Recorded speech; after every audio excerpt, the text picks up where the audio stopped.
할렐루야.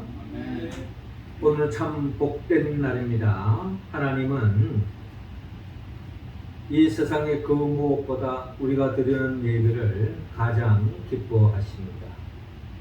이 예배를 통하여 하나님께는 영광이요, 우리 모두는 하나님이 우리에게 주고자 하는 그 복을 받아 한 주간도 일상 속에서 하나님의 나라를 침노하고 그 나라의 복을 누리며 전파하는 우리 모두가 되기를 주의 이름으로 축원합니다. 오늘은 광복절 감사 주일로 우리가 드리고 있습니다. 이 광복절은 우리가 잘 알던 일제로부터 우리가 식민지 생활했습니다. 일본 제국주의 그 총칼에 우리가 굴복을 당하고 결국 식민지 생활을 했던 우리 민족, 그 가운데 오랫동안 독립에 대한 기도와 운동이 있었습니다. 하나님의 때에 하나님께서 우리나라의 해방의 기쁨을 맛보게 하시고 또 광복의 기쁨을 누리게 해 주셨습니다. 이 모든 것들이 결국 우리의 노력과 우리의 기도도 있었지만 결국 그 노력과 기도를 열매 맺게 하시고 응답해 주시는 하나님의 그 은혜로 우리가 광복을 누리게 되었다라는 고백 속에서 우리는 광복절 감사 예배로 우리가 지금 드리고 있는 것입니다. 자, 광복절, 내일이 광복절이죠. 광복절 이름의 그 자체가 그대로 드러나 있듯이 빛광자에 회복할 복, 광복, 즉 잃었던 빛을 다시 되찾았다라는 겁니다. 일제의 억압 속에 있을 때 우리 민족은 기쁨의 빛을 잃었고 행복의 빛을 잃고 자유의 빛을 잃었고 무엇보다 주권의 빛을 잃어버렸죠. 그러한 우리 민족의 하나님께서 이 칠흑 같은 어두움에 이 땅에 다시 빛을 안겨주셔서 다시 밝은 역사를, 밝은 삶을, 밝은 인생을 열어가게 해주신 것이 바로 우리 주님이시다. 우리 역사 속에, 우리 인생 속에 어둠을 몰아내고 우리의 삶 속에 진정 밝음을 안겨주신 분이 있다면 그분이 바로 예수 그리스도입니다. 예수님은 이 세상에 빛으로 오셨습니다. 빛 대신 주님으로 인하여서 우리의 삶에 어둠이 물러가고 밝은 삶이 열리게 되었다라고 우리는 고백하고 있습니다. 자, 주님은 요한복음 1장 9절에 이 세상에 참빛으로 오셨다 그래요. 그런데 오늘 성경의 본문의 말씀에 의하면 주님은 불로 오셨다. 불을 던지러 이 땅에 오셨다라고 주님께서 밝히고 있는 것입니다. 주님은 빛이시며 불입니다. 빛과 불의 공통점이 있다면 어둠을 몰아내고 밝은 세상을 여는 공통점을 가지고 있는 것입니다. 이 무더운 여름 주님의 빛으로 불러 오셨다는 겁니다. 참 더운 느낌이 듭니다. 그렇지만 이 무더운 여름에 우리는 시원한 바다를 향하고 싶고 또 계곡에 가서 이 무더위를 식는 것도 여름을 이기는 방법이지만 전통적으로 우리 조상들은 이열치열이라는 말로서 여름을 지혜롭게 이겨나갔습니다. 시간적 여유가 있고 또 나름대로 경제적 여유가 있다면 강에 가고 바다에 가서 피서가는 것 누구나 할 수 있는 거죠. 그러나 그렇게 할 수 없는 삶의 모습도 있다는 겁니다. 그런 방법을 대처하는 방법으로서 무더운 여름을 이겨나갈 때에 뜨거운 삼계탕을 뜨겁게 먹으면서 더위를 이겨나가는 것도 하나의 여름을 이겨나가는 방법이다라는 것입니다. 이 무더운 여름을 보내고 있는 우리 모든 성도들에게 주님은 오늘 이 시간 불로서 오셨습니다. 불로서 이 땅에 오신 주님을 묵상하면서 영적인 이열치열의 기쁨을 누릴 수 있기를 원합니다. 자, 불로소 이 땅에 오신 그 주님을 통하여서 우리는 이 무더운 여름이지만 그럼에도 불구하고 하나님의 자녀로, 하나님의 일꾼으로 우리는 어떤 삶으로 나아가야 할 것인지 오늘 주님은 오늘 본문을 통하여 우리에게 밝히고 있습니다.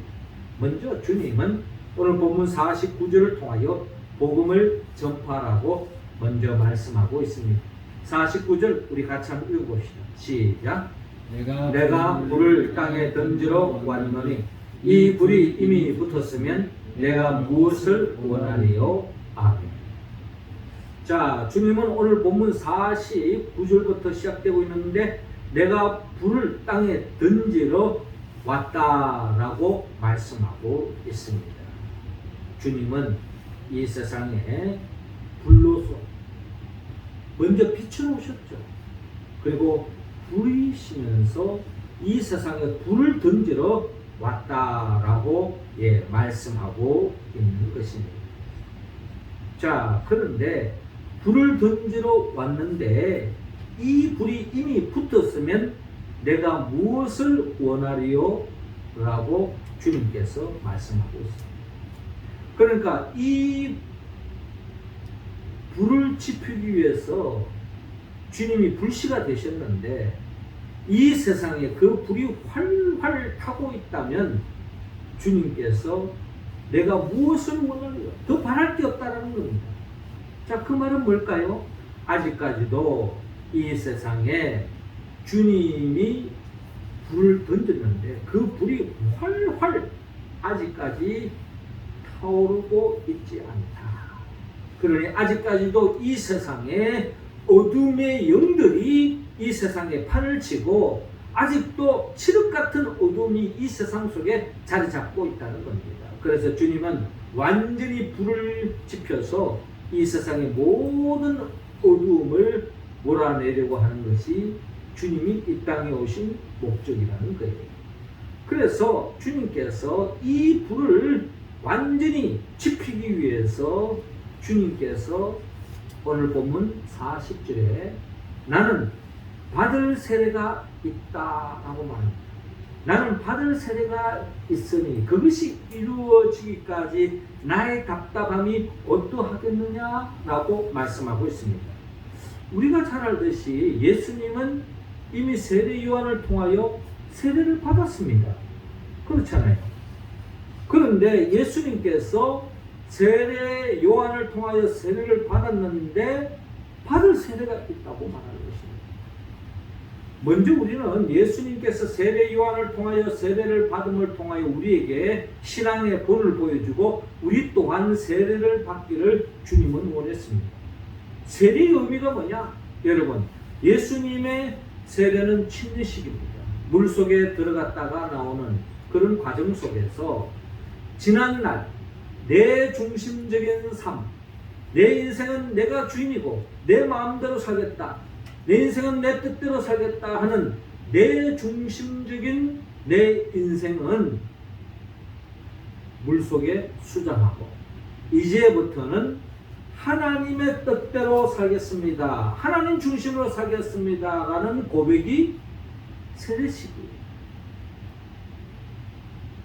우리는 이미 다 세례를 받았습니다. 그러면 우리가 그 세례를 받았을 때에 이제부터는 내 중심으로 살지 않고 하나님 중심으로 살겠습니다 라고 하는 신앙적 고백 속에서 우리가 세례를 받았는데, 실상 우리가 그렇게 고백하지만은, 그렇게 세례를 받았지만 우리가 정말 일상 속에서 온전히 하나님 중심으로 하나님의 뜻을 온전히 이루면서 살고 있느냐라고 생각할 때 우리는 다 그렇지 못하는 것을 고백하지 않을 수 없습니다.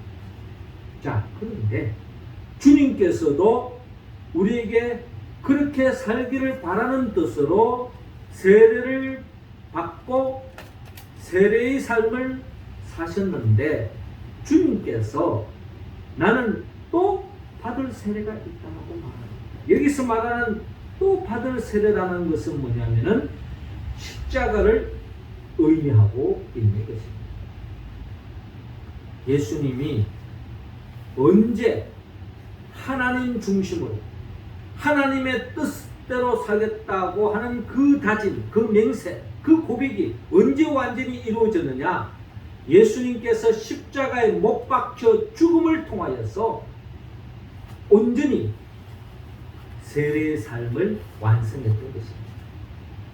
그래서 지금 예수님은 나는 받을 세례가 있다라고 말합니다. 하나님의 뜻을 온전히 이루는 그 십자가가 기다리고 있다는 겁니다. 그것이 이루어지기까지 나의 답답함이 어떠하겠느냐? 예수님의 바람은 십자가에 못 박혀 죽는 그 하나님의 뜻을 온전히 이루기 위해서 전심전력을 다하고 모든 것을 거기에 집중하고 있습니다. 예수님이 답답한가 하는 것은 무슨 고구마를 먹어서 답답한 게 아니에요. 날씨가 더워서 그냥 짜증나는 그 답답한 세월이 아니었습니다. 하나님의 뜻을 완전히 이루고자 하는 그 바람으로 예수님이 십자가, 그러니까 오늘 본문에 의하면 받을 세례, 그 세례가 바로 십자가의 죽음이었다는 것입니다. 주님은 그 십자가에 못 박혀 그 죽음을 통하여서 주님은 하나님의 뜻을 온전히 이루었습니다. 만약에 예수님께서 그 십자가에 못 박혀 죽음이 없었다면 우리는 아직도 죄 때문에 어둠의 영, 마귀의 종로 사는 인생을 살 수밖에 없고, 아직도 우리는 마귀에 눌려서 어둠 속에서 진정한 행복을 누릴 수 없는 인생으로 전락되고 말았다는 겁니다. 예수님의 십자가의 그 죽음을 통하여서 결국 우리는 죄사함의 은총을 입고 어둠에서 벗어나 밝은 인생, 행복한 인생을 살 수 있는 길이 열렸다고 하나님은 성경을 통하여 우리에게 말씀하고 있는 것입니다. 그러므로 우리는 불을 던지러 이 땅에 오신 예수 그리스도처럼 십자가에 못 박혀 죽음을 통하여 완전히 불을 지피신 그 예수 그리스도를 본받았어. 참 복음의 불이신 예수 그리스도를 전하는 데에 전심전력을 다해야 할 것입니다. 왜냐하면 주님으로 인하여서 이 세상에 어둠이 물러갈 수 있기 때문에, 이 역사에 아직도 어둠이 있고 우리 인생에 아직도 어둠이 있는데 그것을 벗어날 수 있는 유일한 길은 오직 복음이신 예수밖에 없다는 겁니다. 그 예수 그리스도의 그 복음을 전할 때에 주님은 하나님의 나라의 일꾼으로서 더 없는 복된 인생을 살 수 있다고 말씀하고 있습니다. 이어 두 번째로 주님은 우리 모두가 분쟁을 일으키라고 말씀하고 있습니다. 51절 우리 같이 한번 읽겠습니다. 시작. 내가 세상에 화평을 주려고 온 줄로 아느냐? 내가 너희에게 이르노니 아니라 분쟁하게 하려 함이로다. 아멘. 자, 이어지는 본문 51절을 보니까 내가 세상에 화평을 주려고 온 줄로 아느냐? 내가 너희에게 이르노니 아니라 도리어 분쟁하게 하려 함이로다 라고 말씀하고 있습니다. 자, 주님께서 오늘 우리에게 나는 세상에 화평을 주러 온 줄로 아느냐? 화평을 주러 온 게 아니라 너에게 분쟁을 일으키기 위해서 이 땅에 왔다. 분쟁을 일으키기 위해서 불을 던지고 있다 라고 주님께서 말씀하셨습니다.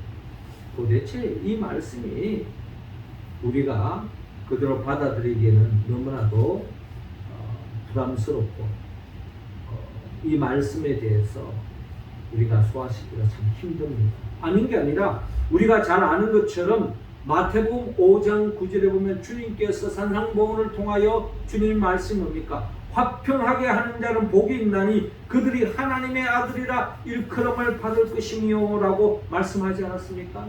하나님의 자녀라면, 빛의 자녀라면, 천국 백성이요 일꾼이라면 반드시 화평케 하려는 자가 되어야 된다는 거예요. 평화를 도모하는 자가 되어야 된다는 거예요.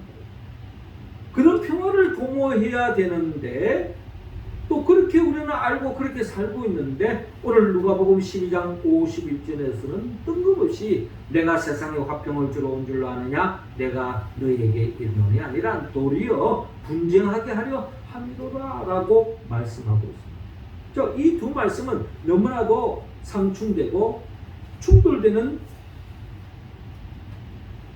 느낌을 갖습니다. 주님은 이렇게 지금 이율배반적인 이야기를 하고 있는 것입니까? 그렇지 않습니다. 하나님의 자녀는 마땅히 화평을 도모해야 됩니다. 평화를 추구해야 됩니다.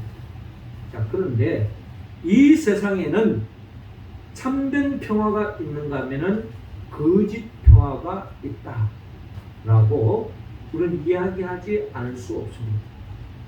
그렇잖아요. 여러분, 사기꾼들이 사기를 치기 전부터 이상한 모습을 드러내고 이상한 행동을 하지 않습니다.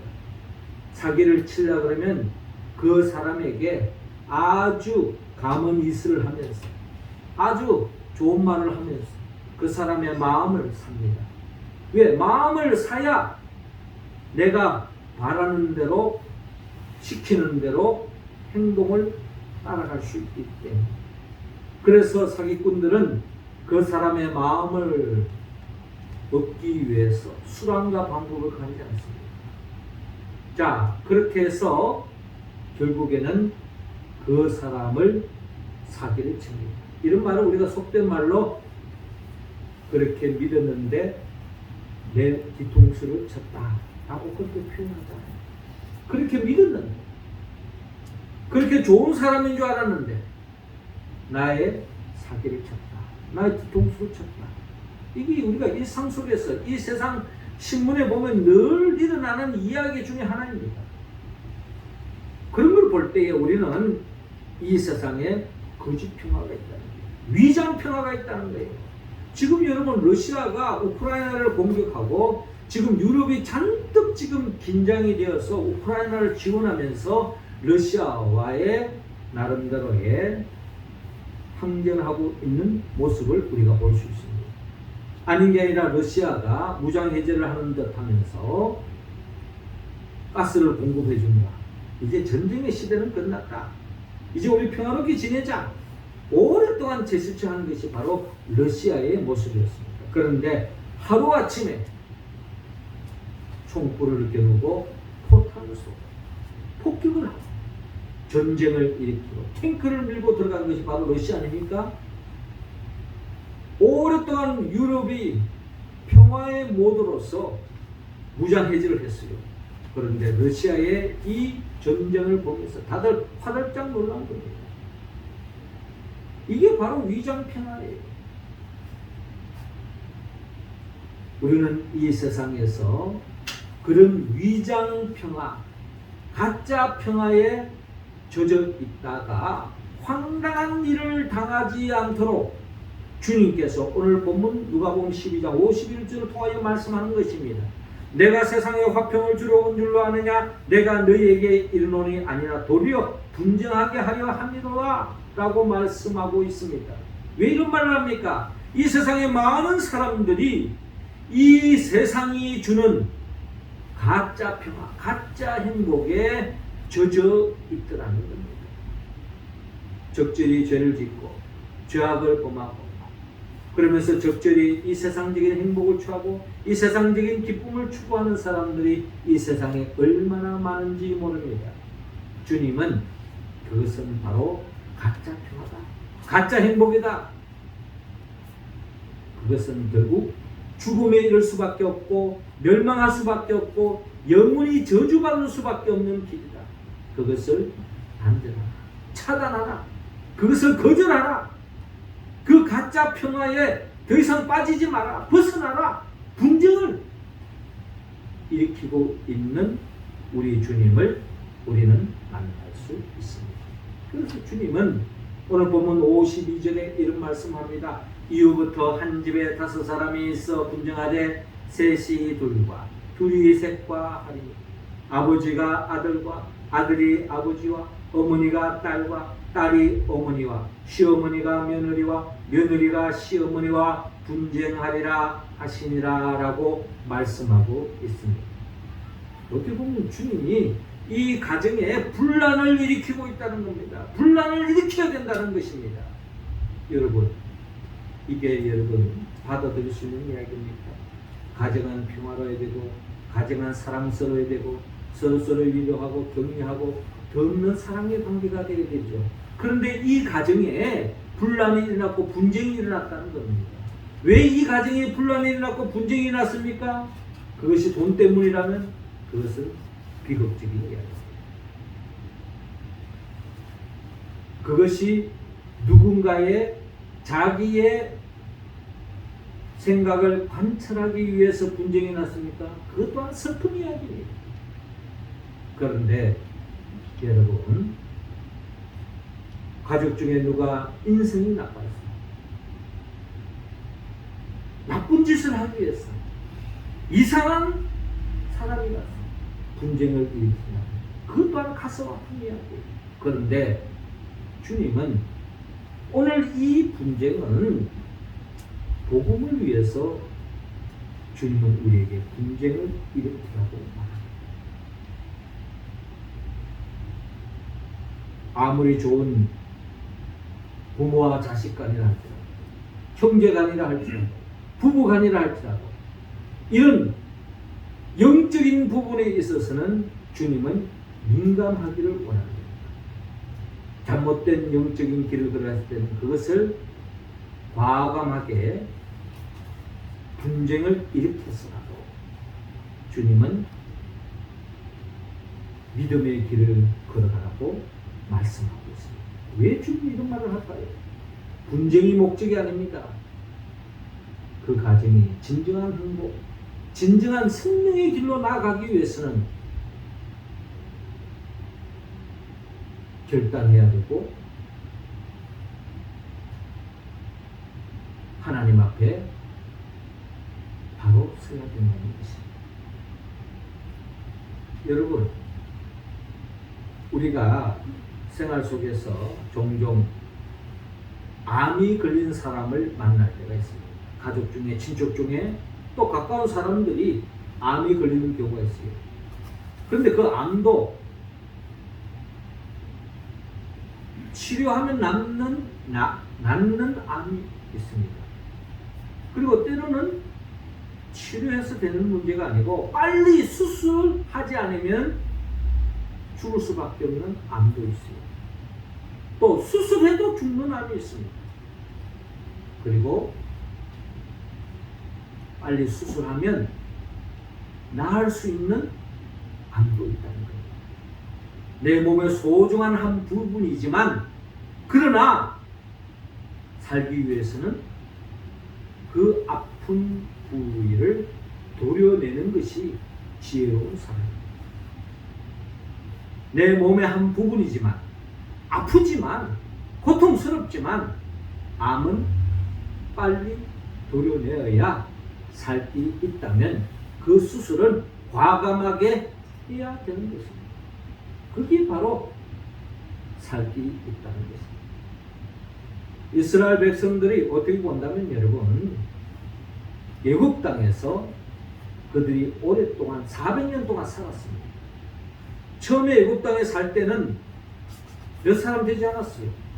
근데 시간이 지날수록 약 장정들만 40만, 그리고 온 가족을 친다면 약 200만에 이르는 엄청난 하나님의 축복 속에서 번성했습니다. 뭐 그만하면 어떻게 보면 잘 사는 거 아니겠습니까? 그런데 하나님의 백성들은 하나님의 백성다운 삶을 살아야 되기 때문에, 하나님의 말씀은 많은 진정한 행복이로 나아가야 되기 때문에 출애굽하라는 것이었습니다. 모세를 비롯하여 이스라엘 백성들은 과감하게 출애굽을 하였습니다.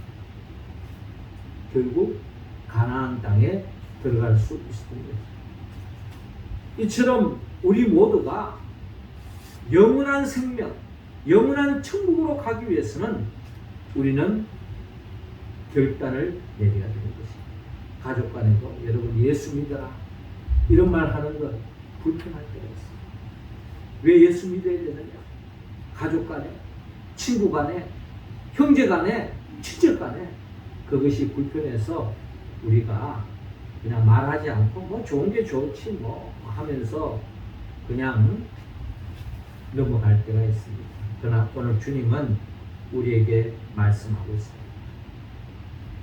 그럼에도 불구하고 불을 던지라는 거예요. 분쟁을 일으키라는 것입니다.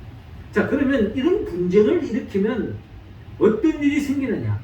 마태복음 5장 10절에서 12절에 이런 말씀을 합니다. 의를 위하여 박해를 받는 자는 복이 있나니 천국이 그들의 것이며 나로 말미암아 너희를 욕하고 박해하고 거짓으로 너희를 거슬러 모든 악한 말을 할 때에는 너희에게 복이 있나니 기뻐하고 즐거워하라. 하늘에서 너희 상이 큼이라. 너희 전에 있던 선자들도 이같이 박해하였느니라 라고 말씀하고 있습니다. 여러분,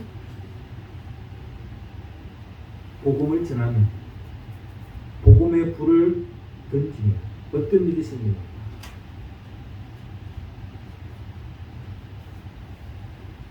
나에게 어려움이 찾아옵니다. 인간적인 손해가 찾아옵니다. 때로는 욕을 듣습니다. 때로는 박해를 당합니다. 때로는 악한 말을 듣습니다. 때로는 박해를 당합니다. 왜? 뭐 그냥 가만히 있으면 되는데 왜 이런 말 합니까? 지금 나쁜 짓을 해서 박해를 당하는 게 나쁜 짓을 해서 욕을 먹는 게 아니에요. 세상에서 믿음의 사람도 나쁜 짓 하고 딴 짓 하면 욕 먹고 감옥 가는 게 당연하죠. 그런데 주님이 말씀하시는 이 박해, 이 욕, 이 어려운 고통, 복음 때문에 예수님을 전했기 때문에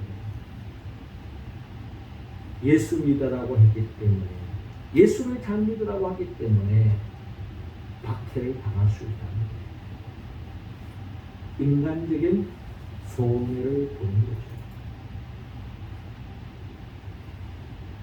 그럼에도 불구하고 주님은 이런 박해를 받을 때, 이런 어려움을 겪을 때에 기뻐하는 것입니다. 하늘의 상이 큽니다. 기뻐하고 즐거워하라고 주님께서 말씀하고 있는 것입니다. 주님께서 왜 십자가에 못 박혀 죽음을 당했습니까? 나쁜 짓에서가 아니죠. 우리의 죄를 대신 짊어지고 우리를 살 길로 인도하기 위하여 십자가에 못 박혀 죽었던 것입니다. 우리는 다 죄인입니다. 틀어서 먼저 안 나는 사람 없듯이 우리는 크든 작든 다 죄를 짓기 때문에 진정한 행복을 누릴 수 없어요. 돈이 있고 없고가 문제가 아닙니다. 세상적으로 잘나고 안 나고 문제가 아니에요. 직장이 있고 없고가 문제가 아니에요. 가정이 있고 없고가 문제가 아니에요. 죄를 지은 사람은 진정한 행복을 누릴 수 없다는 거예요. 그러나 예수님께서 우리의 죄를 대신 짊어지고 십자가에 못 박혀 죽으시고 이를 통해서 우리를 구원의 길로 인도해 주셨다는 것입니다. 이 복음을 우리는 전해야 된다는 겁니다. 그것을 전하는 현상 속에서 분쟁이 일어나고 갈등이 일어나고 아픔이 있더라도 그것을 감수하고 복음을 전하라고 주님께서 우리에게 말씀합니다. 마지막 세 번째로 시대를 분별하라고 말씀하고 있습니다. 56절 우리 같이 한번 읽어봅시다. 시작. 외식하는 자여 너희가 천지의 기상은 분간할 줄 알면서 어찌 이 시대는 분간하지 못하느냐. 아멘. 자, 오늘 본문 54절 이하를 보면 또 우리에게 이르시되 너희가 구름이 서쪽에서 이는 것을 보면 곧 말하기를 소나기가 오리라 하나니 과연 그러하고. 이스라엘 땅에서 서쪽은 지중해입니다. 이제 우리식으로 말하면 서해안이 황해가 되죠. 이 황해에서 바람이 불듯이 이스라엘의 구름이 서쪽에서 일어나면 아하, 곧 비가 오겠구나 하는 것이 이스라엘 사람들의 상식입니다. 그리고 더 나아가서 55절에 남풍이 부는 것을 보면 말하기를 심히 더우리라. 이스라엘의 남쪽은 네게브 사막이 있습니다. 이 네게브 사막은 한마디로 10배하죠. 엄청 더운 곳이죠. 그런데 그쪽에서 바람이 불면 어떤 일이 생길까요? 이스라엘 땅에 더없이 무더워지는 것이 당연한 겁니다. 남쪽에서 바람이 부네. 날씨 더워지겠다. 이에 대처하고 준비하는 것이 이 더위를 이겨나갈 수 있는 방법이에요.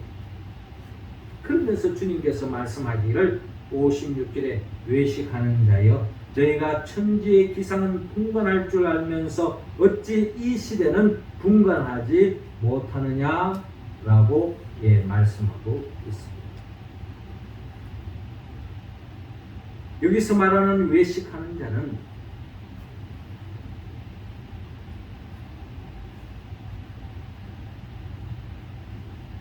속마음은 없이 껍데기만 그럴듯한 모습, 하나님 가증히 여기신 거예요. 심지어 육적으로는 자기 나름대로 똑똑하다고 하는데 영적으로는 아둔한 사람, 이런 사람이 바로 외식하는 자라고 표현할 수 있을 것입니다. 너희가 천지의 기상은 분간할 줄 알면서 어찌 이 시대는 분간하지 못하느냐 책망하고 있습니다. 우리의 모습은 아닌지 우리는 우리 자신을 살펴봐야 할 것입니다. 이 시대는 어떤 시대입니까? 디모데후서 3장 1절에서 5절에 보면은 말세 때가 됐을 때 나타나는 현상을 이렇게 밝히고 있습니다.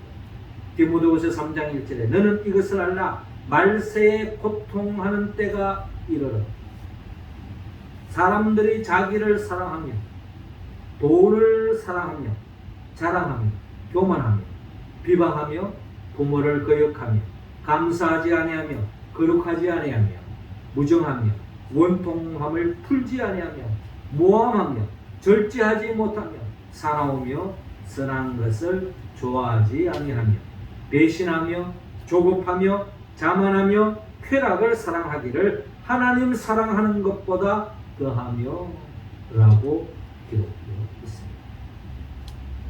말세가 되어졌을 때 나타나는 현상, 어떻게 보면 이 말씀은 오늘날 이 시대를 그대로 조명하고 있습니다. 무엇보다 이절에 사람들이 자기를 사랑하며, 여러분 자기를 사랑하면 결코 나쁜 것이 아닙니다. 그런데 문제는 자기만 사랑할 때가 문제가 되는 거예요. 하나님은 하나님을 사랑하고 내 이웃을 내 몸과 같이 사랑하라고 말했습니다. 자신을 진정 사랑하는 자만이 남을 사랑할 수 있죠. 그러니까 문제는 자기 자신을 사랑하는 것은 참 중요하고 소중한 것인데 나만 사랑하는 것, 나만 내 입장만 생각하는 것, 내 입장만 이야기하는 것, 내 감정만 충실하는 것, 그리고 돈을 사랑하는 것. 여러분 돈이 얼마나 소중합니까? 돈이 얼마나 좋습니까? 그런데 돈만 사랑하다 보면 돈 때문에 의리도 깨고 가족 간의 관계도 깨버리고 돈 때문에 심지어 양심까지 파는 것이 오늘 이 세상의 많은 사람들의 모습 속에 드러나고 있다는 것. 자랑하며 교만하며 비방하며 부모를 거역하며 감사하지 아니하며 거룩하지 아니하며 영적 불감증에 빠져 있는 거죠. 이게 마지막 때에 나타나는 현상이라는 것입니다. 배신하며 조급하며 자만하며 쾌락을 사랑하기를 하나님 사랑하는 것보다 더하며, 하나님은 온데간데 없고 하나님보다 더 사랑하는 것이 더 많아지는 오늘날 이 시대의 모습, 우리의 모습은 아닌지 헤아려봐야 할 것입니다. 그래서 주님은 이런 죄에 빠져 있을 때 깨어 있으라는 겁니다. 이 시대를 잘 분간하라는 겁니다. 여러분, 개구리를 뜨거운 끓는 물에 던져보십시오. 본능적으로 박차고 나옵니다. 본능적으로 박차고 나왔을 때 바닥은 화상을 입겠죠. 그러나 살려면 차고 나가야 되는 거예요. 거기에 주저앉아 있으면 개구리 탕이 되는 겁니다. 그래서 개구리는 본능적으로 누가 가르쳐 주지 않아도 본능적으로 차고 나오는 겁니다. 이게 살길이에요. 그런데 이 개구리를 미지근한 물에 넣어서 밑에서 물을 끓이면 어떤 일이 생길까요? 개구리는 그저 이 미지근한 물에 점점 온도가 올라감에도 불구하고 그것을 느끼지 못하고 거기에 젖어서 한순간에 개구리탕이 되고 마는 것입니다.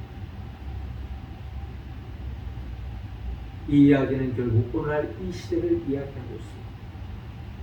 이 시대에 많은 사람들이 죄에 물들어서 세상에 물들어서 세상이 던져주는 기쁨, 세상이 던져주는 그 행복, 세상이 던져주는 그 평화에 젖어서 그냥 좋다 좋다 하면서 살아가는 사람들이 많습니다.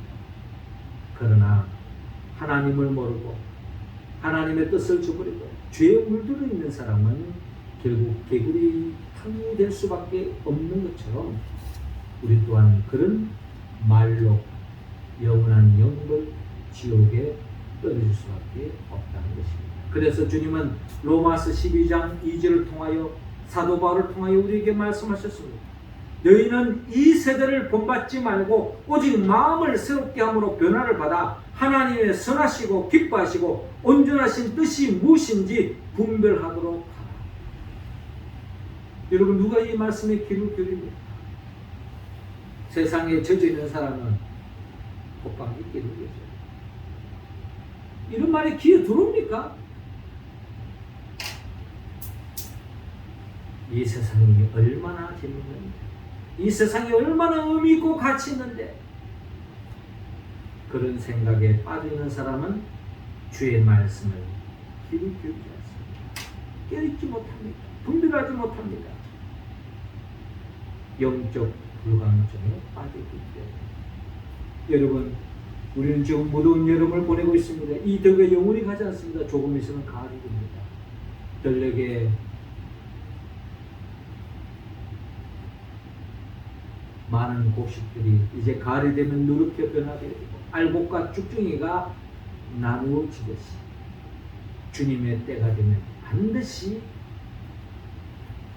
알곡과 쭉중이가 나누어지는 때가 오는 것입니다.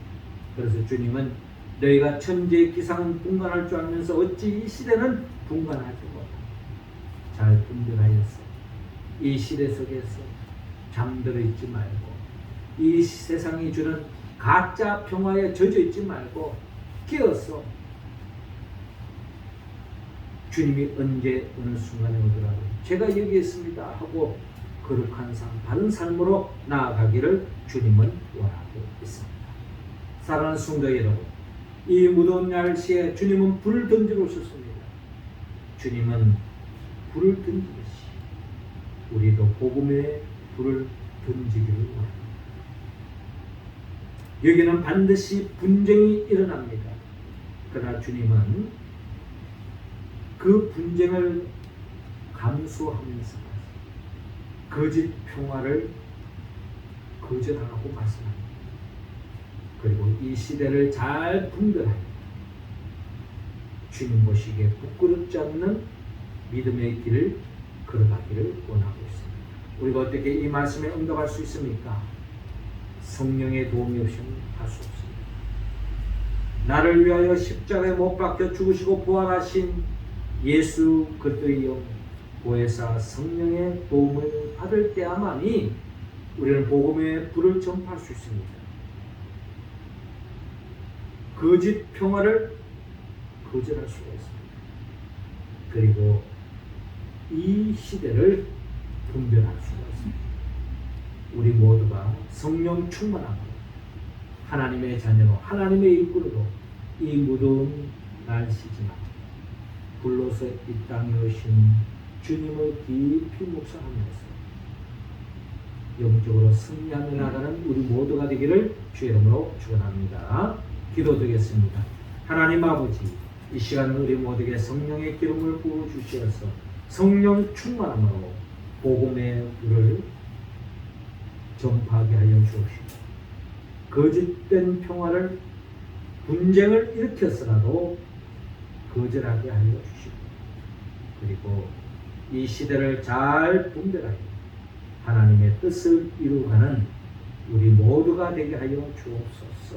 예수님의 이름으로 기도드리옵나이다.